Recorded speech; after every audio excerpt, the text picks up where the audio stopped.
Mais Inclusão, um programa radiofônico que compartilha histórias inspiradoras para transformar a consciência da sociedade moçambicana em relação aos direitos das pessoas com deficiência. Mais Inclusão, do Rovuma Maputo, do Zumbo Índico.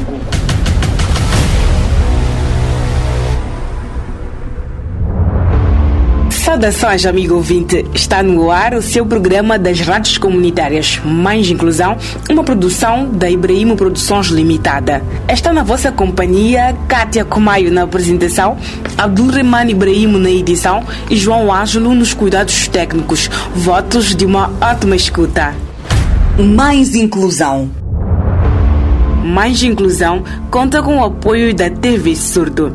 Estimado ouvinte, pode acompanhar esta e outras notícias nas nossas redes sociais, Facebook e YouTube. Para isso, basta pesquisar por Mais Inclusão e fazer a sua subscrição. Amigo ouvinte, nesta edição vamos falar sobre o encerramento do projeto Saúde Sem Barreiras, Prevenção e Controlo de Doenças Não Transmissíveis, implementado pelo consórcio da AIFO e seus parceiros nas províncias de Manica e Cabo Delgado. O jornalista Abdulrahman Ibrahimo acompanhou a cerimônia de encerramento. Mais Inclusão. A AIFO, líder do consórcio composto pela Fundação Aurora, Fundação E35, Coluas e Arcopine, implementou o projeto Saúde Sem Barreiras, Prevenção e Controle das Doenças Não Transmissíveis, com a inclusão das pessoas com deficiência, em colaboração com a FAMOD, em parceria com o Ministério da Saúde, através das direções provinciais de saúde de Manica e Cabo Delgado. Realizou-se na cidade de Maputo o encontro de encerramento do projeto, que teve a duração de 3 anos e teve como objetivo assegurar o acesso a cuidados de saúde de qualidade, na melhoria do acesso aos serviços de prevenção, diagnóstico e tratamento nas províncias de Manica e Cabo Delgado. Para João Comuca, coordenador do projeto, disse que há muitos ganhos a destacar. Quando chegamos nas 5 unidades sanitárias, a grande preocupação era a dificuldade do rastreio das DNTs. Por um lado, estava ligado mesmo aos insumos, ou seja, equipamento. Mas, por outro lado, estava ligado à capacidade de rastreio, não porque não tínhamos técnicos com formação inicial, tínhamos médicos, tínhamos tudo, mas esta componente da DNTs, um treinamento específico adicional sempre é bom. Os colegas até tinham todos os conhecimentos, tinham toda a prática, técnica, entre outras coisas, mas é preciso reconhecer que cada dia as coisas exigem mais aperfeiçoamento. Então, tivemos como situação, por exemplo, para além da falta de equipamento, falta de medicamentos, é preciso também fazer referência que este projeto tinha a componente de inclusão. Então, nós tínhamos também unidades sanitárias não inclusivas, okay? Com muitas barreiras arquitetônicas, inclusive de comunicação. É sabido que o nosso profissional de saúde não é alguém com uma formação de base relacionada com, por exemplo, língua gestual ou sinal, e não só, sem se perceber, eles estão aí para atender toda a comunidade, mas não é verdade. Algumas pessoas no seu atendimento eram excluídas. Então, como disse muito bem, o desafio fica: será que as unidades sanitárias vão continuar? Como é que vão dar continuidade, por exemplo, a este atendimento neste projeto? Porque nós tínhamos um apoio, mas o nosso apoio de hoje em diante fica limitado, né? Não temos certeza, mas sabemos que existe um compromisso, né? Mas não temos certeza se o apoio continua nos moldes que nós estávamos lá. Mas queremos reiterar que temos fé, a saúde sabe muito bem qual é o seu compromisso com a saúde pública e tenho certeza que há de haver mais esforços para superar. Mas este é o primeiro desafio que eu acho. O outro desafio é, por exemplo, há uma atividade muito interessante nesta iniciativa que foi o ponderamento econômico. Nós só conseguimos envolver 50 pessoas, queremos envolver mais, mas já tínhamos limitações. Não só a iniciativa previa 20. Além da área de saúde, também tinha a componente de promover. Mas isto é mesmo numa intervenção, exatamente, para pessoas com deficiência, mas isso mesmo no desafio de saúde numa perspectiva transversal. Não só pensar que a pessoa precisa de ter o conhecimento sobre prevenção, tem que ter acesso à unidade sanitária, mas é preciso que a pessoa também tenha autonomia financeira. Num outro desenvolvimento, João Comuca falou também sobre os desafios enfrentados com o fim do projeto. Intervenções de acessibilidade, em especial barreiras arquitetônicas, em 100% foram cumpridas. É preciso fazer referência. Barreira de comunicação envolve intervenções muito combinadas. Não quero fazer referência em 100%, mas é preciso ensinar o técnico de saúde para falar perfeitamente língua de sinais, não é tão fácil. Mas nós deixamos um sinal positivo, né? Os técnicos, pelo menos coisas básicas, eles sabem se pronunciar ou sabem se comunicar com alguém com uma deficiência auditiva, e não só. Nós potenciamos muito trabalhar com OP10. E o outro ganho também que nós achamos que vai apoiar muito no atendimento de pessoas com deficiência auditiva é o uso das ferramentas que nós temos, de interpretar o ABCD, não sei o que essas coisas. Então, essas condições foram criadas nas 5 áreas de implementação do projeto. Para terminar nossa conversa, alguma coisa quer deixar em reflexão mesmo ao fim deste projeto? Sim, repara que o nosso compromisso com a inclusão é a nossa umbrella como AIFO. Estivemos envolvidos em 5 áreas, né? Gostaríamos de abranger mais áreas como AIFO. E não só, esta é a recomendação que nós tivemos com as 2 direções provinciais. Eles querem ver a AIFO posicionado nas outras áreas de saúde. Então, encerrar o projeto não é nossa vontade, mas acaba sendo uma obrigação, é a posição que nós temos que tomar, porque o financiamento corta. Mas nós continuamos a lutar para ver se nós alcançamos mais financiamento. Raul Mabasso, da Fundação E35, uma das organizações do consórcio que atua em Cabo Delgado, falou sobre o impacto do projeto na vida das pessoas com deficiência nesta parcela do país. Acredito que conseguimos alcançar, é claro que é impossível, não é, satisfazer o seu todo, mas alcançamos aquilo que eram os indicadores, não é previsto dentro do projeto, desde a questão das reabilitações das unidades sanitárias, não é? Em particular a questão da acessibilidade e também a alocação daquilo que são os medicamentos, não é? Em vários centros, assim como também a inclusão das pessoas com deficiência no contexto da empregabilidade e também pequenos negócios para aquilo que é a independência financeira, assim como no contexto da elaboração, não é? Do documento de intenção, que visa exatamente fazer um lembrete ao governo, não é? Para aquilo que são as responsabilidades dentro das políticas nacionais, em particular para as pessoas com deficiência. Para Zeca Chauco, presidente do Fórum das Associações Moçambicanas de Pessoas com Deficiência, o projeto Saúde Sem Barreira procurou responder a esses desafios combinado com esforços para melhorar a qualidade e a acessibilidade e a inclusão nos serviços de saúde. As doenças não transmissíveis representam hoje a principal causa de morte no mundo. Em Moçambique, estudos indicam um aumento preocupante da prevalência de hipertensão e diabetes nas últimas décadas. Entre 2005 e 2015, a hipertensão passou de 33,1% para 38,9% e as diabetes de 2,8% para 7,4%. Contudo, o nível de conhecimento da população sobre a prevenção e tratamento permanece reduzido, o que agrava o impacto dessas doenças. Para as pessoas com deficiência, o cenário é mais desafiador. Barreiras físicas, econômicas e atitudinais continuam a limitar o acesso aos serviços de saúde de qualidade. Além disso, existe uma relação bidimensional entre deficiência e doenças não transmissíveis. Muitas pessoas adquirem deficiência em consequência dessas doenças, enquanto as pessoas com deficiência estão mais expostas a riscos devido à vulnerabilidade social e econômica. O projeto Saúde Sem Barreiras procurou responder a esses desafios, combinando esforços para melhorar a qualidade, acessibilidade e a inclusão de serviços de saúde. No lado da oferta, o projeto fortaleceu centros de saúde através de formação de profissionais da capacitação técnica para diagnóstico precoce da hipertensão e diabetes e da melhoria da acessibilidade física das infraestruturas. De recordar que o projeto Saúde Sem Barreira, liderado pela AIFO, para além da componente de saúde, incluía também uma componente de empreendedorismo de pessoas com deficiência nas províncias de Manica e Cabo Delgado.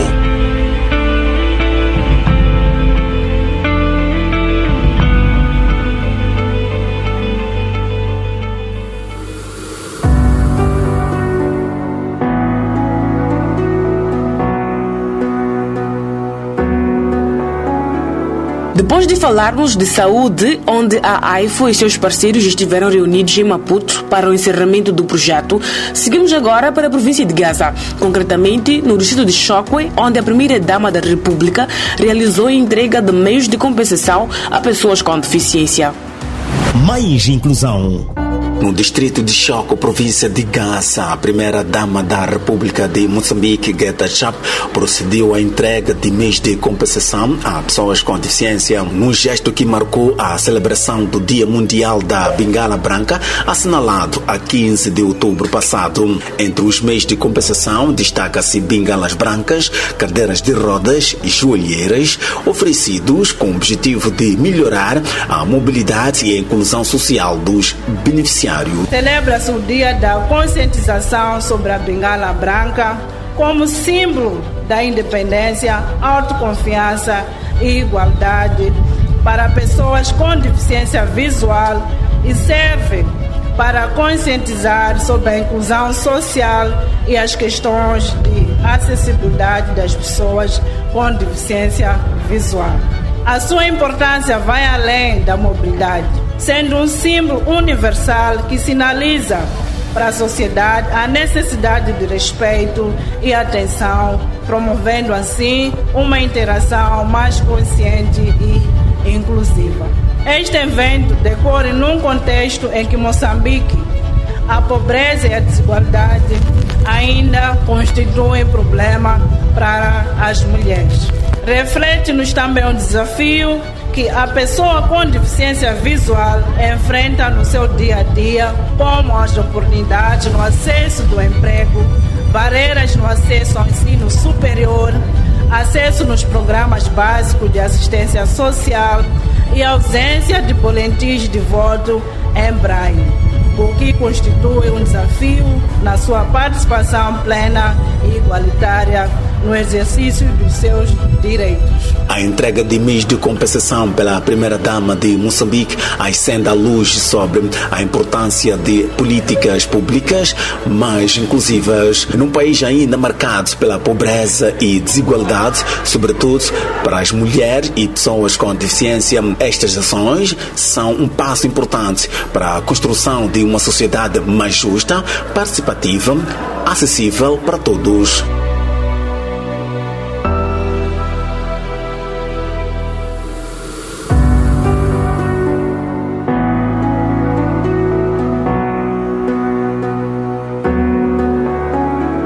Falamos agora de desporto. O atleta com deficiência físico-motora, Phineas Muyanga, representou o país no Campeonato do Mundo de Taekwondo realizado em Itália. A jornalista Ginoka Mafutini esteve no aeroporto internacional de Mavelan para acompanhar a recepção do atleta. Mais inclusão. Na Itália, província de Veneza, cidade de Zelo, decorreu o 23º Campeonato Mundial de Taekwondo ITF. E Moçambique brilhou no pódio através do atleta Phineas Muyanga, que conquistou 3 medalhas de ouro, fazendo história no evento. Estava a participar do Campeonato Mundial de Taekwondo ITF, que teve lugar na Itália, Zelo. Participei com sucesso, tive resultados muito positivos. Estava previsto que eu participasse em 4 categorias, mas infelizmente, por me fazer presente sozinho, participei em 3 categorias, das quais as 3 categorias me sagrei campeão, tendo 3 medalhas de ouro para Moçambique. Phineas competiu em 3 categorias: formas, quebras de força e técnicas especiais, numa edição marcada pela inclusão de atletas com deficiência.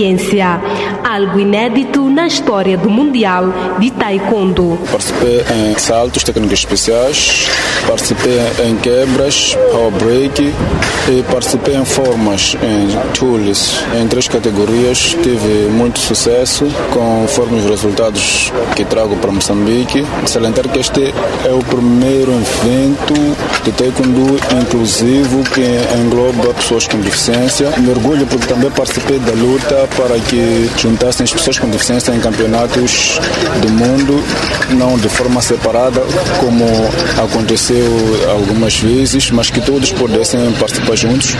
Afinal de contas, a inclusão é todos poderem competir juntos no mesmo espaço e, felizmente, este ano foi o primeiro campeonato.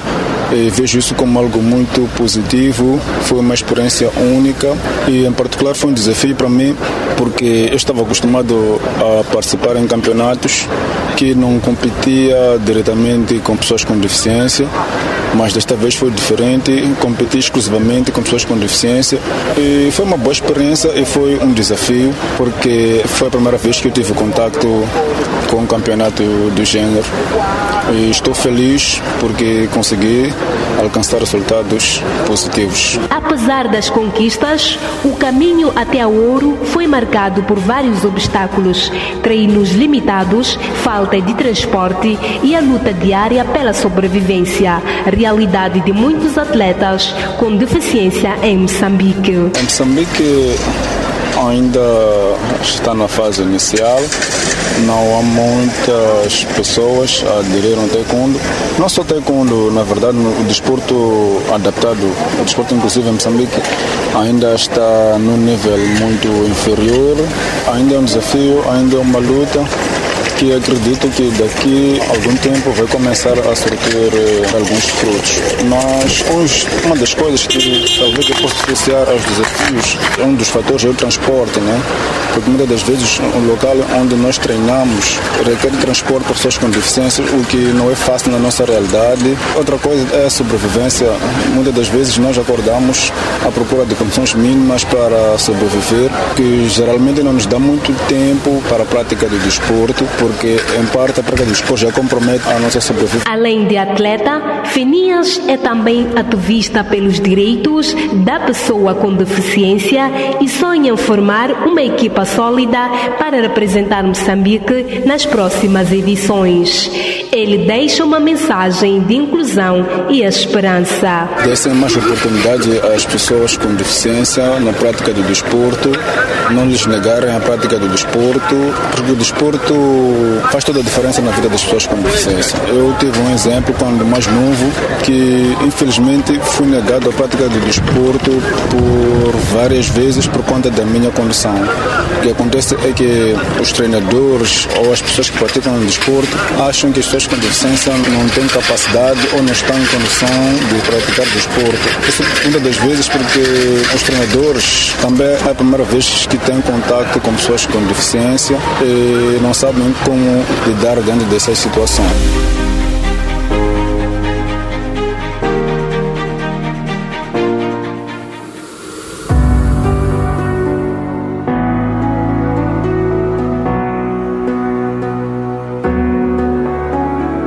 Já na reta final do programa, vamos à cidade da Beira, província de Sofala, onde o jornalista Abdulrahman Ibrahim entrevistou o diretor da Light for the World, Zacarias Zikai, para falar sobre o novo projeto de reabilitação baseada na comunidade RBC no distrito de Chimoio. Mais inclusão. Saudações, amigo ouvintes, na vossa companhia Abdulrahman Ibrahim. Hoje vamos falar com o diretor da Light for the World, Zacarias Zikai. Vamos falar um pouco em relação ao passos subsequentes em relação à publicação da nova lei de promoção e proteção dos direitos das pessoas com deficiência em Moçambique. Além disso, vamos também falar sobre o dia da Semana dos Surdos e também da Bengala Branca. Senhor diretor, depois da aprovação da lei de promoção e proteção dos direitos das pessoas com deficiência, a Light, sendo uma organização que tem trabalhado em prol dos direitos deste grupo social, que avanços a lei está a fazer com vista que esta lei seja conhecida, neste caso, por as pessoas com deficiência? Muito obrigado. Em relação à aprovação da lei, foi com muita satisfação que nós, não só o movimento associativo de pessoas com deficiência, mas todos nós que trabalhamos nessa área, ficamos satisfeitos com a aprovação dessa lei. Foi um passo muito importante, aliás, foi o começo, né? É o começo de tudo, a aprovação da lei. E entendemos que agora é o momento das pessoas conhecerem. Quem está em Mandimba, quem está em Esqualaquala, tem que conhecer a lei. porque a lei precisa ser conhecida pelas pessoas com deficiência e também pelas instituições que vão assegurar a sua implementação. E aquilo que nós já discutimos, o FAMOD, nós nos colocamos à disposição do FAMOD para estabelecermos uma parceria para apoiarmos a divulgação da lei. E é isso que nós nos colocamos como uma organização que apoiamos os direitos das pessoas com deficiência e nós queremos apoiar a sua divulgação.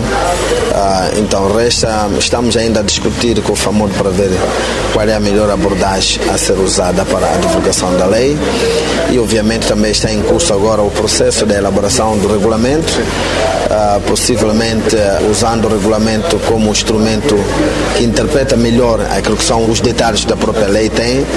Então, provavelmente vamos avançar nessa perspectiva de termos o regulamento aprovado e usarmos o regulamento como instrumento-chave para a divulgação da lei, porque há muitas pessoas com deficiência que ainda não conhecem os detalhes da lei.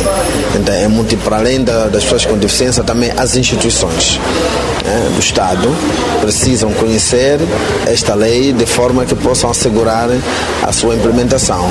Como nós sabemos, a área de deficiência é uma área transversal, diz respeito a tudo que é a vida da pessoa, né? Então, a todas as instituições têm a obrigação de assegurar a implementação da lei. Sim, doutor, deixando essa parte da lei, voltamos em relação à Semana da Pessoa Surda, não é? Que naturalmente tem muitos desafios. A educação, o acesso ao emprego, o que a lei tem feito a nível das províncias que têm trabalhado em prol deste grupo social para que este grupo consiga com que os seus direitos sejam respeitados. Por exemplo, falar de educação, inclusive eu sei que a Young Africa, em parceria com a Light, tem trabalhado com vista a ter formação profissional destes jovens e também ter um kit que consiga ter um autossustento. Em relação à Semana da Pessoa com Deficiência Auditiva e da Bengala Branca, nós vamos trabalhar com a Zumo a nível da província de Sofala para a celebração desta semana. E a Zumo preparou um conjunto de atividades que eles vão poder fazer, inclui sensibilizações e outras atividades que vão culminar com a data. E nós, como Light for All, agora estamos a iniciar um projeto que tem a componente de formação vocacional ou técnico-profissional. E nesse projeto é mesmo para privilegiar jovens e adultos com deficiência a ter acesso à formação profissional e também a receber um kit depois da formação. É um projeto que vai abranger Sofala e Manica e para além da formação também vamos apoiar jovens com deficiência, jovens empreendedores, aqueles jovens que têm o seu pequeno negócio e nós vamos poder apoiar esse negócio que o jovem está a fazer com mais produtos, com mais um kit para tornar o seu negócio um pouco mais robusto e isso também está ligado a um projeto que no âmbito do projeto de aviso prévio, o SDP, nós apoiamos cerca de 20 jovens com deficiência na melhoria dos seus pequenos negócios, através da atribuição de kits. Então vamos seguir a mesma linhagem. Temos um grupo que é para se beneficiar da formação técnico-profissional e receber o kit, e outra é encontrar já jovens que já exercem as suas atividades de geração de renda e que é um negócio que ainda precisa de algum reforço para que possa melhorar cada vez mais em termos do desenvolvimento do próprio negócio em si. Esses projetos já iniciou, estamos já neste momento a fazer um mapeamento, identificação dos jovens para podermos referir. Aqui a ideia é também trabalhar com o Centro de Formação Técnico-Profissional a nível de Chimoio, não é? E também vamos apoiar em termos de tornar esse centro ser um centro acessível para pessoas com deficiência e vai ser um ganho. E com a Young Africa, já a Young Africa tem um projeto que está em curso neste momento também, que está a privilegiar a formação a Young Africa Beira, a Young Africa Beira, sim, está a apoiar a formação de jovens com deficiência e nós como Light for All estamos a trabalhar junto com a Young Africa para assegurar uma maior inclusão desses jovens durante a sua própria formação. Em relação ao dia da Bengala Branca, que reflexões em relação à Bengala Branca? Sabemos que é um meio de compensação muito importante e no país muitas das vezes este grupo social tem dificuldades em adquirir este material. Sim, sem dúvida, a Bengala Branca faz parte do conjunto das tecnologias assistivas ou dos meios de compensação, que é para ajudar a pessoa com deficiência visual a ganhar a sua independência e a ter uma vida mais livre, mais confortável. E obviamente que isso é muito difícil adquirir a bengala branca, porque tem os seus custos, mas isso é uma questão também que temos que fazer essa reflexão junto com a Zumo para poder fazer mais advocacia junto às instituições dos Estados, para ver qual é o mecanismo que pode ser estabelecido para assegurar a provisão da bengala branca, para que esteja disponível, se calhar a um preço acessível, ou mesmo a sua aquisição fora do país possa haver alguma, digamos, aquilo que chamamos de os impostos que são cobrados para a importação desses meios, possa ser discutido junto com o governo para ver qual é o mecanismo que pode ser encontrado de forma que possa entrar aqui no país de forma talvez com algum desconto fiscal que assegura a sua disponibilidade a um preço acessível no país. Mas isso é um debate que a Zumo deverá liderar, né, junto com o FAMOD e junto com o Ministério de Tutela, para realmente discutir qual é a melhor abordagem que existe. Acho que há exemplos dos outros países, ou mesmo no país há exemplos de outros tipos de produtos que também beneficiaram de algumas compensações fiscais, que foi feito no âmbito deste projeto de criar a resiliência nas comunidades em relação à questão da aviso prévio, à questão de desastres, e para já estamos já a pensar no ICDP2, quem sabe poderemos ver, mas é uma discussão ainda que está numa fase muito embrionária e sem promessas, mas estamos a pensar nisso, para que realmente a sociedade possa ter consciência da necessidade de nós respeitarmos aquilo que são as pessoas com e de podermos ter em conta as pessoas com deficiência em tudo que nós fazemos em termos de atividades, programas e projetos de desenvolvimento. Muito obrigado. Falamos com o diretor da Light Fadon Alto, Zacarias Icai, onde falamos sobretudo do contexto da pessoa com deficiência a nível daquela organização. Caro ouvintes, nós ficamos por aqui com promessa de cá voltar numa próxima oportunidade. Saudações.